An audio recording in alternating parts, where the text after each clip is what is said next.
안녕하세요. 주말 아침입니다. 다시 한번 거듭 감사 말씀드립니다. 그 알찬 방송이 되도록 노력하겠습니다. 배우 최민서가 음주운전으로 인해서 집행유예를 받았습니다. 최민서는 지난 3월 26일 오전 6시께 술에 취한 상태에서 서울 강남의 한 일방 통행로를 역주행하다가 다른 승용차를 들이받는 사고를 낸 혐의로 자숙 시간을 가지고 있는 상황이었죠.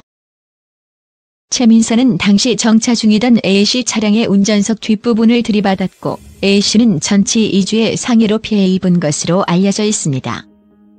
최민서는 역주행하기 30분 전에는 약 1km 구간을 운전한 것으로 밝혀지고 있습니다. 이번 사건으로 최민서의 음주운전 적발은 네 번째입니다. 상습적이라고 볼 수도 있는 부분입니다. 당시 혈중 알코올 농도는 면허 정지 수준인 0.063%였던 것으로 알려지고 있습니다. 한두 번도 아닌 상습적으로 음주운전을 했다고 하네요. 그로 인해서 바로 재판에 넘겨졌는데 당시 그가 받은 승용차에는 사람이 타고 있었고 그로 인해서 전치 2주의 상해를 입었다고 합니다. 조 판사는 최민서가 가입한 종합보험으로 피해 회복이 이루어진 점, 벌금형을 넘는 처벌 전력은 없는 점 등을 고려해 최민서에게 재판을 내리게 됩니다. 최민서의 형량은 징역 8개월의 집행유예 2년인데 검찰은 최민서의 형이 가볍다며 항소장을 제출하였다고 합니다. 재판부가 최민서의 형량을 가볍게 처리한 이유는 벌금 이외에 최민서가 법의 처벌을 받은 전력이 없다는 점이 있으며 또한 피해를 받은 사람이 입은 피해에 대해서 최민서의 보험이 제대로 모두 보상을 했다는 점이 참작이 된 것 같습니다.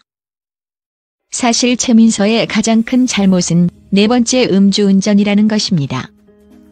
물론 최민서의 입장에서도 억울한 점이 없지 않아 있습니다. 그것은 바로 최민서의 음주운전이 숙취로 인한 것이기 때문입니다.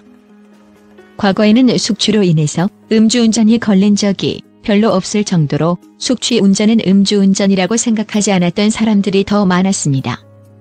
그러나 지금은 음주운전 자체에 대한 국민적인 공감대가 더욱하게 변했고 최민서 또한 역주행 운전을 하다가 사고를 낸 것이기에 더욱하게 처벌해야 했다고 봅니다. 음주운전은 한 번만 하는 사람은 없습니다. 즉 한 번도 안 한 사람은 있어도 한 번만 한 사람은 없기 때문에 사실 최민서는 아예 차를 가지고 다니지 않는 것이 더 나을 정도로 이후에도 음주운전을 할 가능성이 충분히 있다고 봅니다. 그에 대한 재판부의 처벌이 조금은 많이 아쉬운 점은 이번이 처음 음주운전이 아니라 네 번째 음주운전이라는 점입니다. 즉 최민서는 다음에도 음주운전을 할 가능성이 높다는 것입니다. 과거에는 그럴 수 있었지라고 하는 것만큼 위험한 생각 그리고 발상은 없습니다. 음주운전은 더 이상 그럴 수 있다라고 넘어갈 수 있는 문제가 아니기 때문입니다. 다시는 같은 범죄를 저지르지 않도록 최민서 또한 노력해야 하지만 법 또한 엄정히 음주운전을 처벌할 수 있도록 해야만 할 것입니다. 최민서의 음주운전 그 네 번째 처벌은 비록 집행유예로 끝이 났지만 다시는 같은 잘못을 하지 않았으면 합니다.